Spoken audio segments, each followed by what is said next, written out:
We begin in Nigeria, where despite his historic win, newly elected President Muhammadu Buhari faces a massive to-do list. Then we head to Zimbabwe, where crocodile farms are booming business. And finally to Uganda, where a young female singer is facing imprisonment for shooting a risque music video. But first, a summary of the stories that made the headlines this week. With parliamentary elections due next week, the crisis in Burundi is far from over. An opposition candidate and his bodyguard were killed, and grenade attacks broke a fragile truce. Despite calls for him to withdraw his candidacy, President Pierre Nkurunziza continues his campaign for a third consecutive term.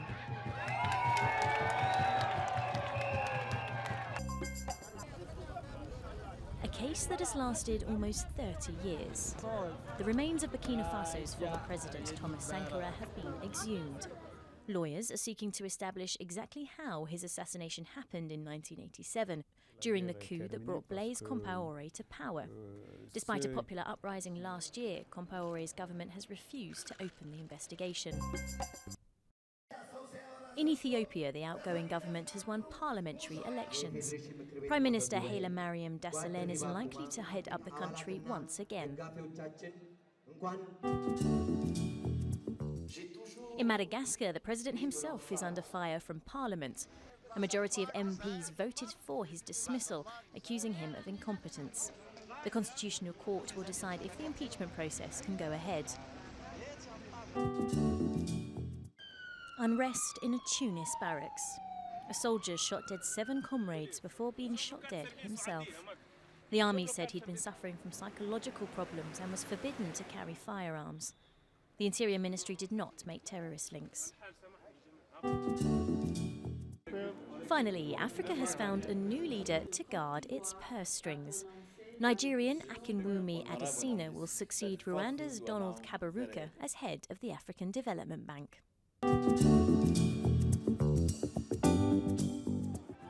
Fuel shortage, $60 billion worth of debt, and an Islamist insurgency. Those are the major challenges facing Nigeria's new president, Muhammadu Buhari, at the helm of Africa's largest economy. Closed petrol stations and falling oil prices. The inauguration of Nigeria's new president, Muhammadu Buhari, couldn't have come at a worse time. In Lagos, the economic capital of Nigeria, electricity is almost non-existent. Generators are whirring in the streets to supply the shops. Igbasil's shoes, and he hopes the new president will improve his daily struggle. In my shop here now, we use diesel. There's no lights every day.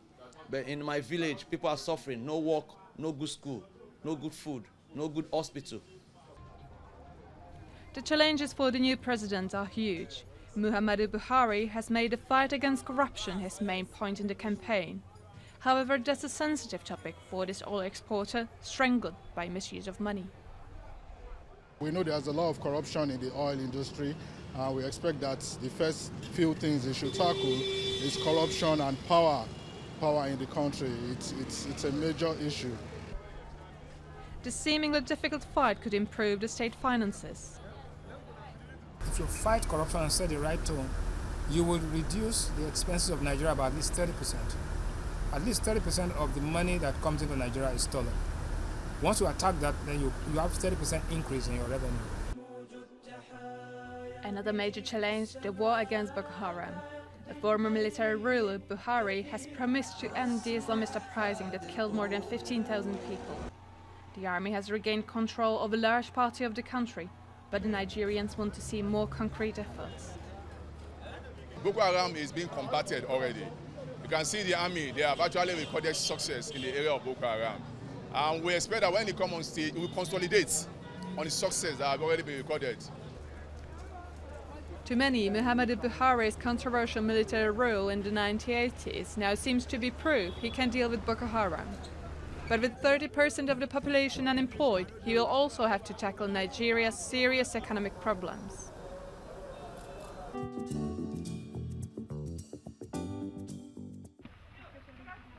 In Zimbabwe, a different kind of agriculture is bringing in millions to the economy: crocodile farming. In this farm near Victoria Falls, they are reared for their meat. 130 tons of which was exported last year alone. In total, the Crocodile Nature Sanctuary made over $500,000 of profits in 2014 from the sale of meat, skin products and tourism. It's $200 from crocodile belly. And on the bags, the expensive one, it's $1,475. Okay, and the least we can say the cheapest one is around $200 and something. In the last year, over 43,000 crocodile skins were sold, mostly to the European market, but increasingly in Asia and Australia as well. Other leather products that can be made from crocodile hide include shoes and bags. The industry currently employs 1,100 people, with at least 100,000 crocodiles bred every year. Though the Crocodile Farmers Association of Zimbabwe says the seasonal nature of the animals' breeding patterns makes it very difficult to ensure a steady income throughout the year. April, May, June, na July. Also can ramasai pakati pa August na September. And also chochonya pakati pa November na December. Sireba kuti masai anotora mwezi mitatu kuti chochonya. Those not killed draw in cash as tourist attractions. And with Zimbabwe's economy still struggling, this growing industry represents at least one profitable sector.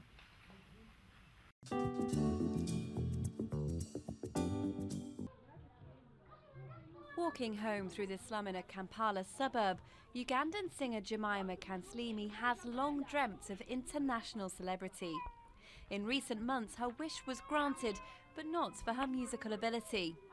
Jemima goes by the stage name Panadol Wabasaja, meaning medicine for men. In a bid to raise her profile, she released a particularly raunchy music video last year, drawing inspiration from other performers like Rihanna. But the video didn't attract the kind of attention Jemima was hoping for.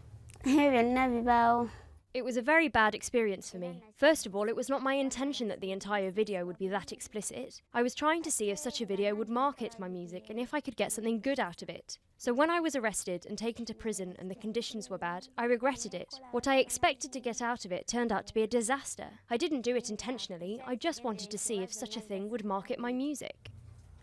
Jemima's video brought her into a head-on collision with Uganda's Anti-Pornography Act, signed into law in February 2014. It bans women from revealing thighs, breasts and buttocks, as well as banning short skirts. It's a throwback to the reign of Uganda's former dictator Idi Amin, who outlawed miniskirts in the 1970s. For the country's ethics minister, Jemima's video poses a real threat to this socially conservative country. Stubbornly, she was using her body to, entertain the world around. And we found this not acceptable. But for Jemima's lawyer, she's simply being made an example of. Panadol was the easiest choice in the country. She comes from a rural and poor background. She lives in one of the worst slums in the country. She has no money. Jemima's case raises wider questions about the role of women in Ugandan society. The anti-pornography law targets the most vulnerable women. It does not target the MPs who passed this law. The law was initially met by protests, and Amnesty International has called for it to be repealed. In the meantime, Jemima continues to make music. Her latest muse is youth unemployment. ActionAid says 62% of young people in Uganda are out of work, and added pressure on Jemima and others like her to make a living any way they can.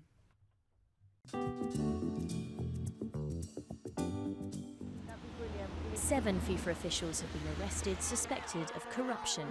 South Africa rejects accusations of bribery in order to host the 2010 World Cup, and football associations in East and Central Africa reaffirmed their support for FIFA President Sepp Blatter's 5th term.